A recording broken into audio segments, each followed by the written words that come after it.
Welcome back to CRG Physical Therapy. I'm Carter Gansky, and today I'm going to be showing you some ways to improve your breathing, to improve your health. So obviously breathing is something that we do every day, all day, forever until we die, right? So it's important that we incorporate good practices when we breathe, because these cumulative effects of poor breathing or proper breathing can really make a large impact on our health. So first of all, how will breathing help you, essentially? So breathing can improve your body's ability to relax. So if you do not breathe through your diaphragm, if you breathe through your mouth, your sympathetic nervous system will be activated, and it's shown that your diaphragm and nasal breathing has been able to activate your vagal system or your parasympathetic nervous system, which will allow you to calm down, lower your heart rate, lower your blood pressure, and that's just the beginning of the benefits, right? Breathing properly can improve your energy, because if you take in more oxygen, you can use that oxygen for ATP or energy. So taking longer belly breaths is more efficient, and it uses less energy and it gives you more energy. So it's like you spend less energy breathing and you get more energy out because it's more efficient to breathe properly. Next is you improve your blood flow and your digestion. This is, for many people, a benefit that they haven't thought about.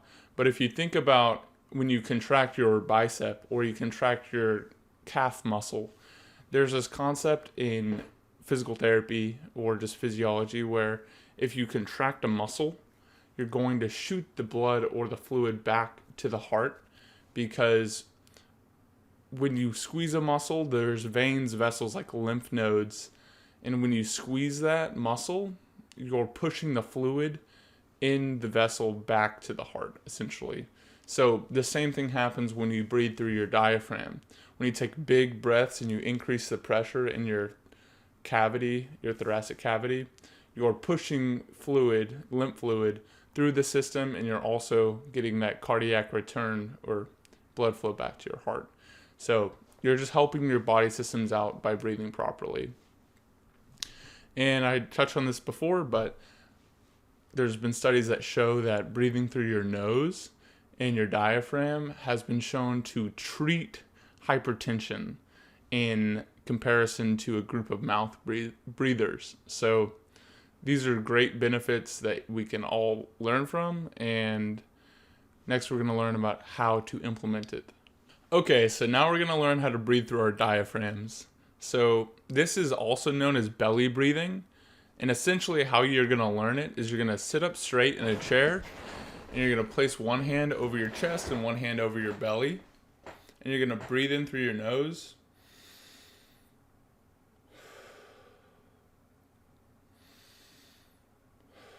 And you're going to do that a couple of times until the hand that's on your stomach moves more than the hand that's on your chest.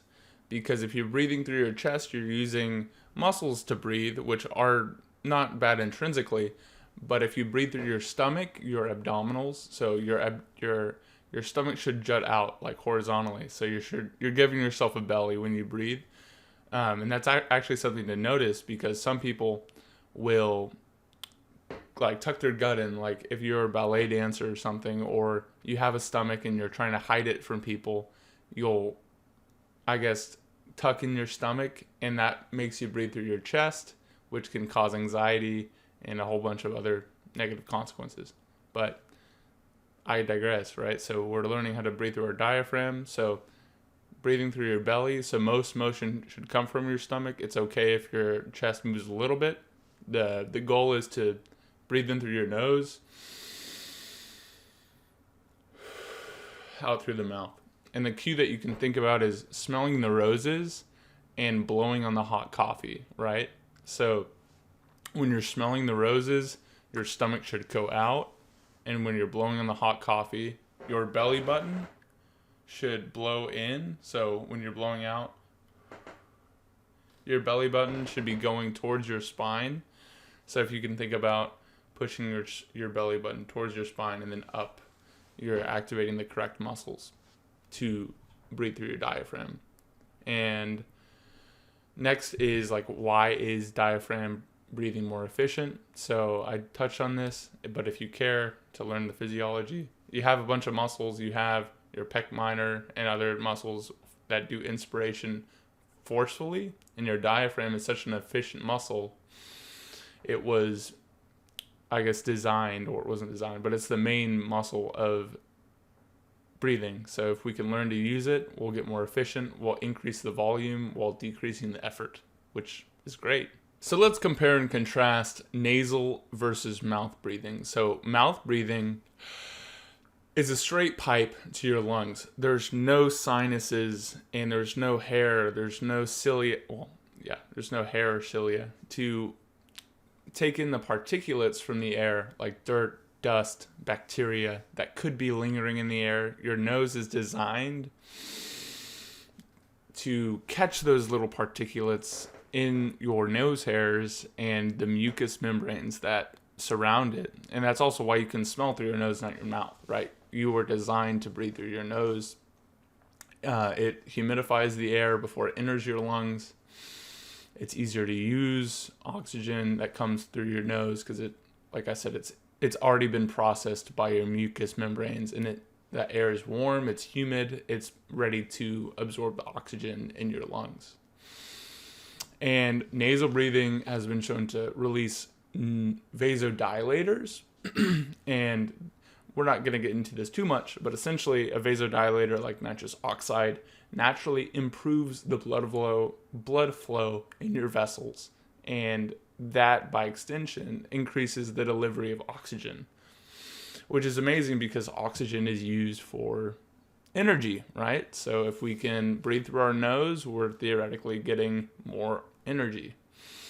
Nasal breathing is also, it's been shown to treat hypertension. So it was that study that I was referring to that I'll link in my article on CRG Physical Therapy or in the description of this video. Essentially, nasal breathing will decrease your systolic blood pressure and diastolic blood pressure. Next is breathing rate. So breathing rate is how many breaths per minute we perform. And I think normal breathing rate is like 10 to 20 breaths per minute. But there's been studies that have looked into a breathing rate of 6 to 10 breaths per minute. And this breathing rate has been shown to be effective to activate the parasympathetic nervous system, to decrease the heart rate, and to relax the body. So 6 to 10 breaths per minute, if you think about that, that's like a 4-second inhale and a 4-second exhale. Very slow, very intentional way to breathe. And no one actually breathes like this, but if you're feeling stressed or you're trying to go to sleep or something, it's something to think about. So like slowing your breathing rate is something you can control. And this gives you a tool that you can use at any time to have an effect on your physiology for free, right? So I'm not saying you should breathe 6 to 10 breaths per minute every minute you're alive. If you're working out, that's going to go a little higher, obviously, because you need more oxygen. But something to think about: breathing rate, slow it down, take long intentional inhales, long intentional exhales. The next way to improve our breathing is by improving our posture. So posture can have implications on many systems of our body, but specifically breathing, because I want you... So next, we're going to examine how posture can affect our breathing. So if we have forward heads and we have forward shoulders and we're hunched and we're flexed through our spine.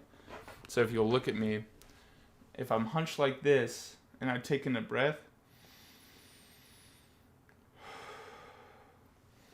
the amount of volume that I'm able to get into my lungs is good, but it could be better. So if we actually take our shoulder blades and roll them up, down, and back, and we get a big chest, we tuck our neck back, we tuck our shoulders back, we take the same breath, there's less resistance that we'll have to fight through our shoulders and our flexed spine. So you can actually try that. So if you, at home, try flexing your spine, looking forward, looking at the ground, rolling your shoulders forward, taking a deep breath, and then repeating that same procedure, but with a good posture. So big chest, shoulders back, neck back, and then breathe through your diaphragm, through your belly. You should notice a pretty marked increase of volume in your lungs. And when should we be implementing a breathing practice? Personally, I think that breathing and posture so when should we be implementing a breathing practice? So the cool thing about breathing is, as I said, it's free, it's accessible, you can do it at any time. So personally, when I feel stressed or after 90 minutes of work, I will do like a 5 to 15 minute meditation practice, which includes diaphragmatic breathing. So when you're journaling or when you're at work, just remember to sit up straight and to focus on most motion coming from your stomach and not your chest. And that alone should increase your relaxation, your intentionality, your cognition, your energy. It impacts a lot of systems of physiology that I don't understand, and this is just some of the preliminary research that I've done on the subject. Please let me know if you have any comments or any corrections. I would like to read about what you have to say. And I think nasal breathing is probably the best thing, because just when you're mouth breathing, catch yourself. I know throughout this video I probably mouth breathe because when you speak, you tend to breathe through your mouth. But mouth breathing can hurt you, and nasal breathing has proven benefits, as I've shown in the resources and some of the studies that I've examined. So personally, I think whenever you feel stressed, it's best to come back to your breath, or when you're doing yoga. And the most important place I've found breathing to help me is when I'm going to sleep. So especially if I have insomnia, I will return my thoughts to my breath in my belly, right? So I'll try to focus on taking long, intentional, diaphragmatic breathing through my stomach. And this calms me down, and it helps me kind of remove the stressful thoughts of the day. And yeah, so diaphragm breathing can do all these fancy things. There's a lot of implications for the musculature that I won't get into, but the top contour is that if you can use your diaphragm to breathe, you're also protecting your spine, because in order to breathe through your diaphragm, you have to contract like your transversus abdominis and your multifidus. So it's a good thing to practice because it has many implications. And yeah, I think even one of these reasons, like reduction of stress or improving efficiency, is reason enough to implement it in your daily life. So thank you for watching, and let me know what you think in the comments, and please subscribe. Peace.